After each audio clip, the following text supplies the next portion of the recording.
काय मित्रांनो, आपण आज आलो विघ्नेश आर्ट्समध्ये आणि आता वाजलेत रात्रीचे 12 आणि आपला वरुण दादा आहे ना, तो आपला आज थोडं टचअप करणार आहे आणि काहीतरी अजून काही दाखवेल आपल्याला, तर बघूया आपण. आणि मजा येणार आहे ब्लॉग बघायला आणि थोडा दाखवतो तुम्हाला मी कसं काय होणार आहे ते. तर आता आपण स्टार्ट करूया. आता गणपती तो खाली आणतोय. तर वरुण, आपण आता काय करणार आहोत?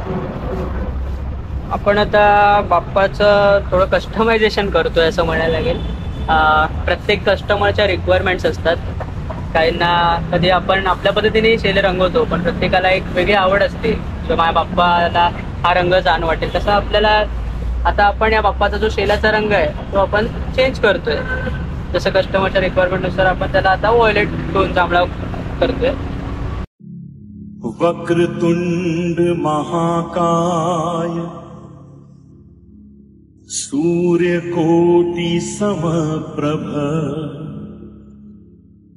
निर्विघ्नं कुरु मे देव सर्वकार्येषु सर्वदा.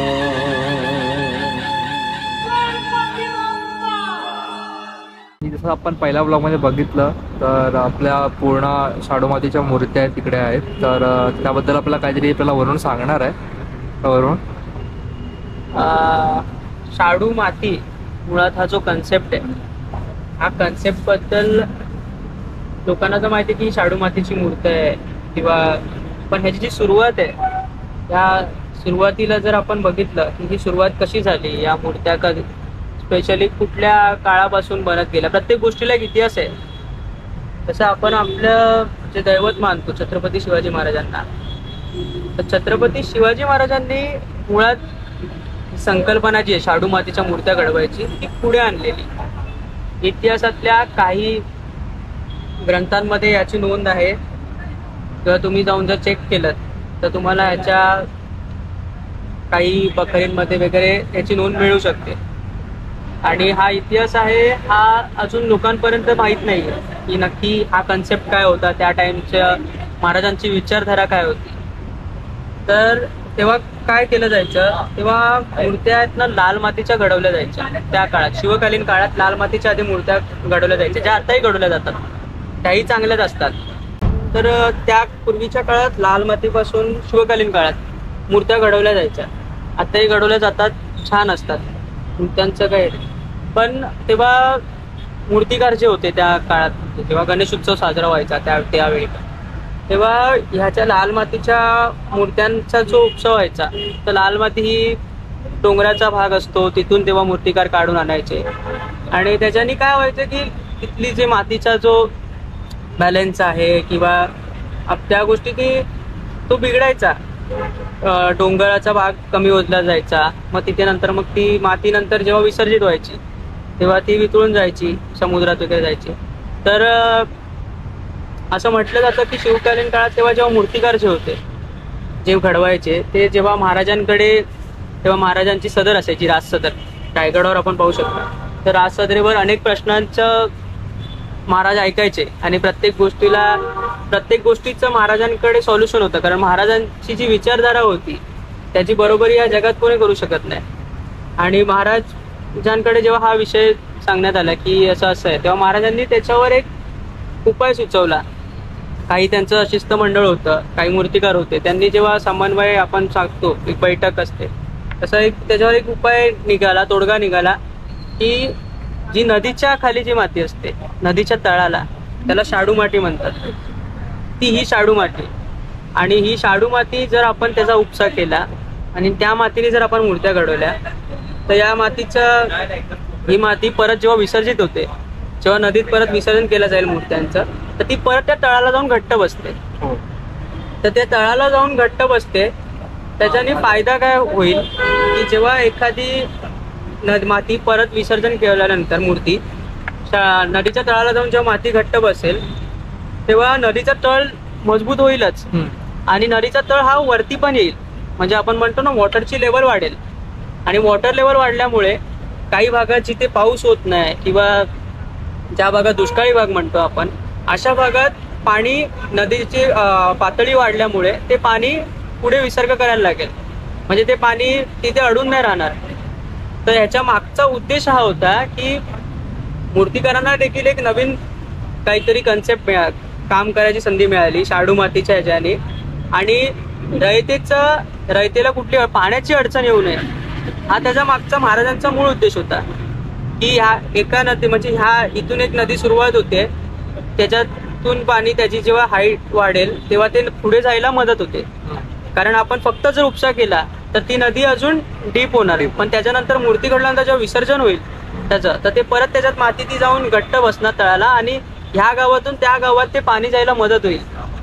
हा त्यावेळीचा एक उद्देश होता. शिवकालीन काळात ही केलेली एक संकल्पना आहे जी आजपर्यंत अनेक लोकांना ठाऊक आहे, अनेक लोकांना ठाऊक नाही. पण आपण आपल्या कार्यशाळेत आपल्या स्टुडिओच्या बाहेर आपण या इतिहासाची थोडक्यात माहिती लिहिलेली आहे.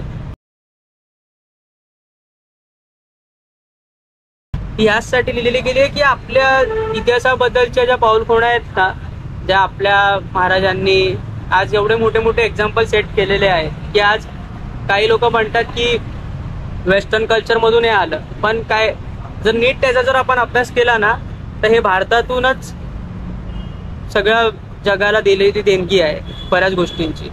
आणि जेव्हा आपण इतिहासाच्या पानं जेव्हा पलटू तेव्हा आपल्याला ह्या गोष्टी एकूण एक समजल्या येतील. तसा हा एक शाडू मातीचा हा कन्सेप्ट आहे.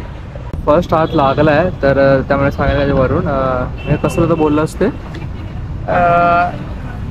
कसं असतं, आपण जेव्हा कस्टमाइज वगैरे करतो ना तर आपण कलर अप्लाय करताना 2 कोटमध्ये अप्लाय करतो. पहिला एक कोट आपण आता अप्लाय करतो आणि त्याच्यावर आपण सुकल्यानंतर अजून एक कोट अप्लाय करतो. आणि त्याच्याने काय होतं, एक कोटमध्ये जर आपण काम करायला गेलो तर कुठेतरी काही राहून जातं किंवा कुठला आतलं कधी कलर काही दिसू शकतो आपल्याला काही याच्यात, तर मग तो न दिसावा, प्रॉपर फिनिशिंग यावी त्यासाठी आपण 2 कोट करतो. ते 2 कोट झाल्यानंतर प्रॉपर ते फिनिशिंग होते आणि त्याच्यानंतर मग आपण गोल्डन बॉर्डर वगैरे ऍड करतो त्याच्यात. दुसऱ्या ओपावरती काम चालू केलंय आणि आता आपलं ह्याच्यामध्ये धोतर चेंज करायचं ना आपल्या यामध्ये. हा, त्याच्यामध्ये आपला पोपटी कलर त्यांना पाहिजे होता, तसं मला चालू केलंय काम.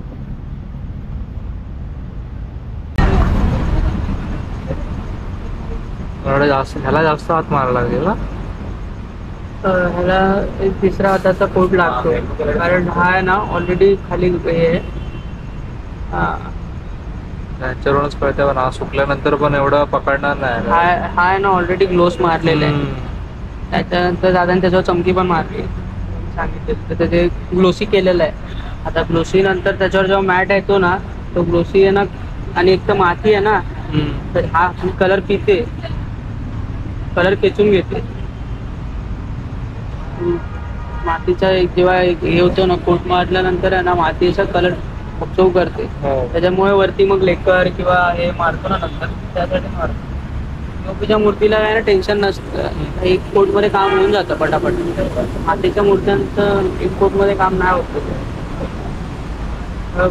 म्हणजे पीओपीचं स्वस्त असण्याचं कारणच ते आहे.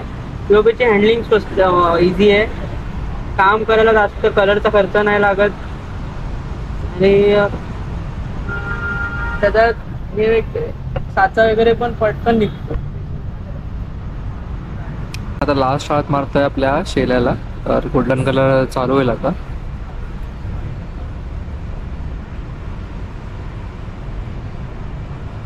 हे म्हणजे त्याला शायनिंग असं पाहिजे असेल म्हणून. हा, म्हणजे कसं असतं, शेला असतो ना त्याला काठ असतो पासून. पण बेसिक बाप्पाच्या गळ्यात जेव्हा घालतो त्याचा एक काठ असतो, तसं हे कलर मध्ये आपण आता कलर केलाय तर त्याचा जो काठ आहे तो जर आपण गोल्डन शाईन व्हावी म्हणजे ते मूर्ती दिसताना अजून सुबक छान दिसते. त्याच्यावरती नंतर मग थोडं नक्षीकाम किंवा असं काय, हा म्हणजे कोणाला हवं असेल तर आपण त्याच्यावर फुलाचं काम असतं किंवा काही असं डिझाईनचं टेक्स्चर टाकलं जातं. असं काहींना सिम्पल प्लेन आवडतं उपकरण, तसं आता हे जे आहे त्यांना तसं प्लेन आवडतं सिम्पल, म्हणून त्याला आपण हलकीशी बॉर्डर फक्त फिरवतो गोल्डनची.